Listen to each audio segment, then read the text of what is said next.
67th birthday, and we, for different reasons, health and otherwise, we didn't get a chance to do a 60th or a 65th, so he's having a special 67th birthday that we're involved in. So I'm going to be heading out to Nassau County from here to help set up the party. So I apologize in advance, but you have to keep all of your priorities right in life, and we're going to show him some love from the family coming in from afar.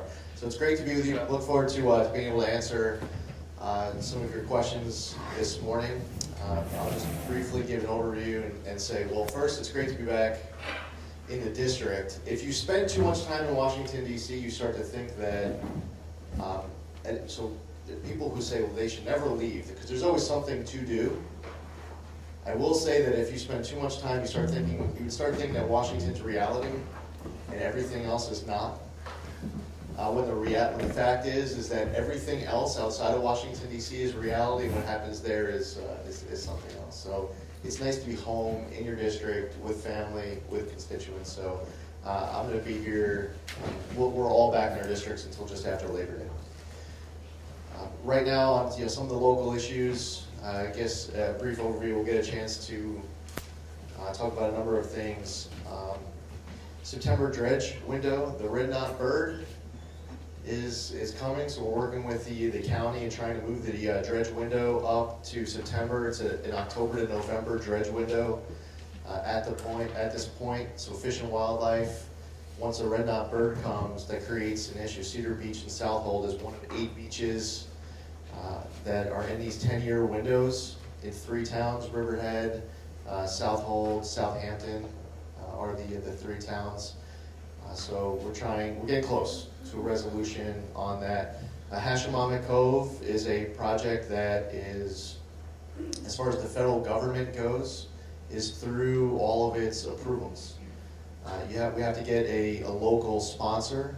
About a year ago, the town signed on in order to keep the study moving. And the federal government needed to complete a study, which was recently done. So that's done. And the federal government determined that the project can move forward, but it requires a local sponsor. Manitowoc Inlet, I don't know do we have any boaters here? No? All right. That's why you're here, right? Not on the water. You're looking for us to be done so you can get on the water. It's a beautiful Saturday.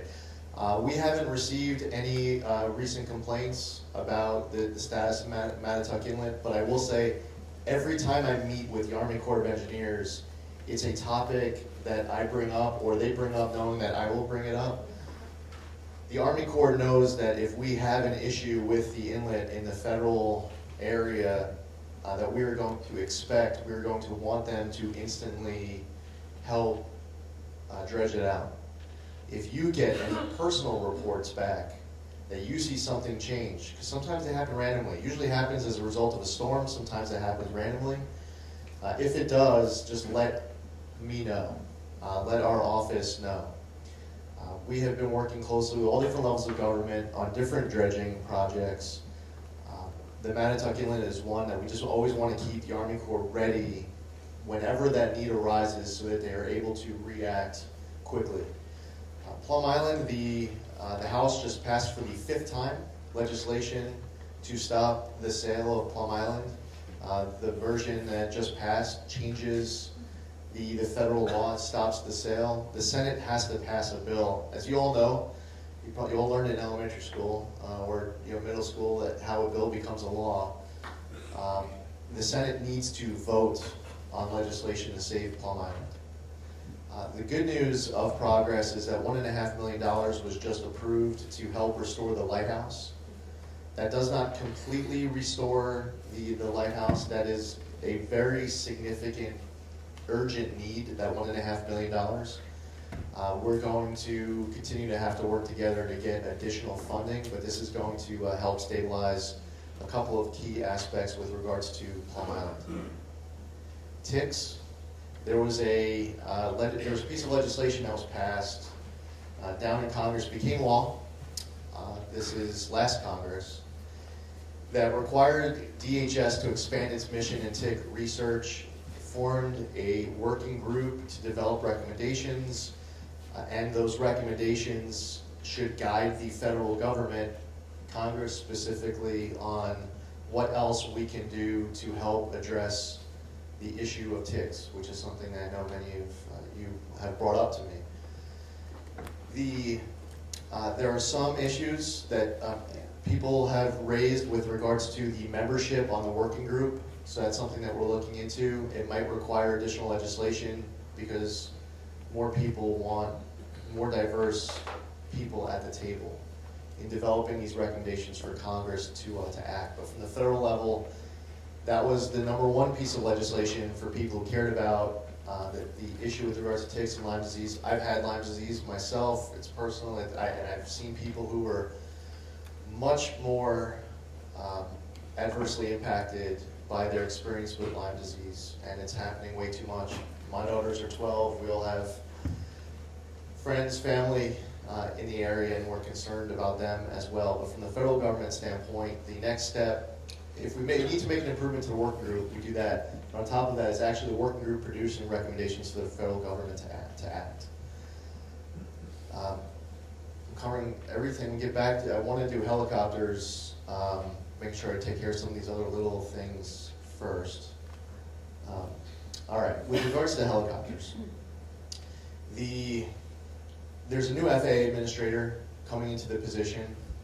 Hopefully that is a great thing. I will tell you that my experience with the FAA, it has been the most difficult agency to get help from of all of the federal agencies. There are agencies that I can contact. You can get a secretary, a cabinet level official on the phone, sometimes within minutes, other times within hours, and they're responsive. Sometimes just requesting a phone call or a meeting is enough to get the resolution that you're looking for. I will say that with regards to the FAA, it's been a real pain in the neck. The regional administrator for the FAA has been a bureaucratic position. It's been ultimate insiders filling the ranks. Dealing with Fish and Wildlife, their constituency is not humans as much as it is protecting, say, an endangered species. I understand that with regards to the Fish and Wildlife mission. Sometimes it can get frustrating because we all care about other aspects that Fish and Wildlife maybe isn't considering and want to get them to start considering. FAA's constituency is aviation. They are a pro-aviation agency. And they were under the impression for years that complaints that would come from one of you on behalf of thousands of you was one person with too much time on their hands. That's the way that they took a complaint. Where I have, over the course of the last few years, have told them over and over and over again that it's one person making a complaint on behalf of thousands, and if you want, thousands of people can call you and blow up your phones and make complaints. I've reached the point where I think that you all need to contact the FAA. They just need to hear from you individually. They're acting like it's just a few people who have too much time on their hands, and there isn't a real issue when they look at their maps from their ivory tower. Ultimate insult to the community, to Congress, to really the process, was when the FAA Reauthorization Act was passed and signed into law last fall. It required a public hearing. The FAA conducted a workshop. Their legal counsel determined that their public workshop qualified to meet the legal requirement of Congress saying that they need to have a public hearing. Obviously, it was beyond the actual text of the law that said public hearing. The congressional intent and your intent was to have a setting where they are here, able to hear from you. Regardless, what I have stated in all of my conversations, whether it's been, by the way, the person running point inside of the West Wing on this issue in the White House is from Southold. His parents live in Southold right now. That's a good thing. So when I'm talking to someone inside of the White House who's running point at the staff level, he hears it not just from me, he can hear it from family and friends as well. He's a Southold product you all should be very proud of, and we're all rooting for him to make progress here. There are new political appointees at the FAA that were not there until recently. Our conversations with those political appointees have been the most productive conversations as far as just feeling like you have someone on the other side who wants to help you. We haven't even gotten to the point where I felt like we had someone on the other side who wanted to help. What I felt like through the years is that we had someone on the other side who wanted to convince me and convince you that there's no issue. But now I think that there are political appointees at the FAA. I can't yet vouch for the administrator. When he's confirmed, we're going to have a meeting, and sometimes you just have to look someone in the eye. However, some of the new political appointees that are in there, we're getting the feeling like they actually want to help. It's not a bureaucracy. They want to figure it out. Now, there needs to be a mandatory South Shore route. Traffic that is going from Manhattan to the South Fork should be taking an Atlantic Ocean route to get there. There's a little bit of a difference, or you could say that there's a big difference, depending on what part of this issue you're analyzing, of whether or not you are receiving traffic and you live on the North Fork, or you're receiving traffic and you live on the South Fork.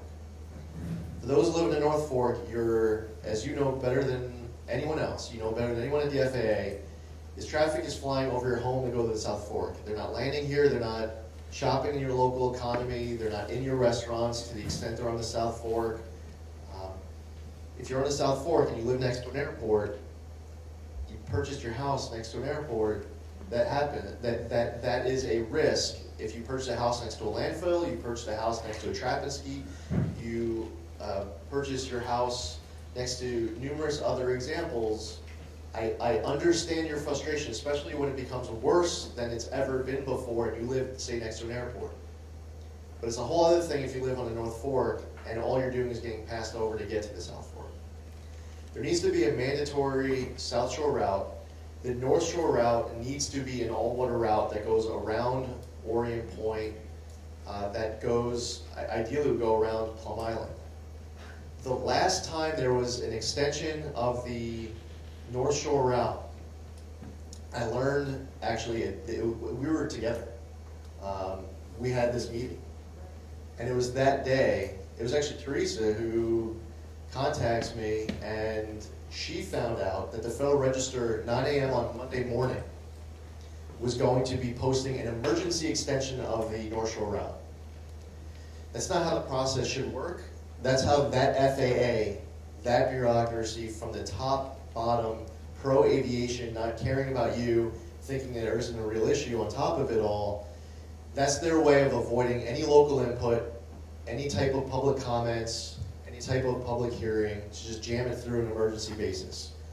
They didn't speak to me. They did not speak to one of our two senators. They spoke to one of our two senators and got a blessing to do that. Now, I will say this. I want our two senators to work as closely as possible with all of you to help advocate as strongly as possible to get the results that you want. They did, to their credit, send a letter as part of the confirmation process for the new FAA administrator with regards to voicing concerns of residents of the North Fork. That's fantastic. We need them to continue to do that. Because, by the way, a lot of the people who are in these bureaucratic positions of the FAA came in the last administration or their career. They may not like my politics, but they like theirs. That's fine. There are others who are in positions at the FAA now who might like mine and not like theirs. It doesn't matter whether you like someone's politics or not. It's about doing the right thing. So working with our two senators, what's important is that the North Shore helicopter route does not get extended again like it did last time. There are people who want the North Shore helicopter route to become permanent because they represent another area. And maybe the North Shore route is good for Queens, but it's not good for many areas of the North Shore, especially for the North Fork. You have to close the loopholes because of the way that they're hitting certain transition points so hard. They really need to do a better job. The aviation industry themselves, the pilots themselves need to do a better job policing each other. Because you can tell me about what your best of the best pilots are doing to try to help address this concern, but it doesn't matter if all of these other pilots are following this other practice that is devastating your quality of life. I am wholly frustrated with this entire process with regards to the helicopter situation. As far as a path forward policy-wise, the FAA needs to create a mandatory South Shore route. It needs to, if it's going to extend the North Shore route, extend it all water without these loopholes that allow these pilots to hit these transition points. And the FAA needs to be more responsive to your concerns than what we've seen. It needs to be more responsive to Congress's concerns. So that's a brief summary on the helicopter issue. To some questions, and I know we have Al and other electeds here and an agenda. So I appreciate again you accommodating me. Thank you for having me. I think it would be not a bad idea. I don't want to suggest anything for a future agenda to step on anyone's toes, but I would have Teresa, and I can have someone come back from my office, and you can have a part of an agenda on how to best advocate individually to the FAA as efficiently as possible for your time. And I think Teresa would have, she'd probably easily come up with, a good solid 10, 15 minute presentation. I don't want to put you on the spot, but I think it would be very helpful for you to have some more backup. For Teresa to have more backup. And to follow up to answer the first part of your question, let's come up with a best practices, a best process, working together with you all, and Teresa has too much experience. Again, don't take that the wrong way. She's a warrior. That's a good thing. But I think we should come up with the best practices so you can be as efficient as possible in your time. And thank you again for having me. Thank you to all. I see a bunch of the elected officials who are here. But thank you, all of you. It's a perfect Saturday in August, and you're here. And that says a lot about you and what you all care most about this great town. Thank you.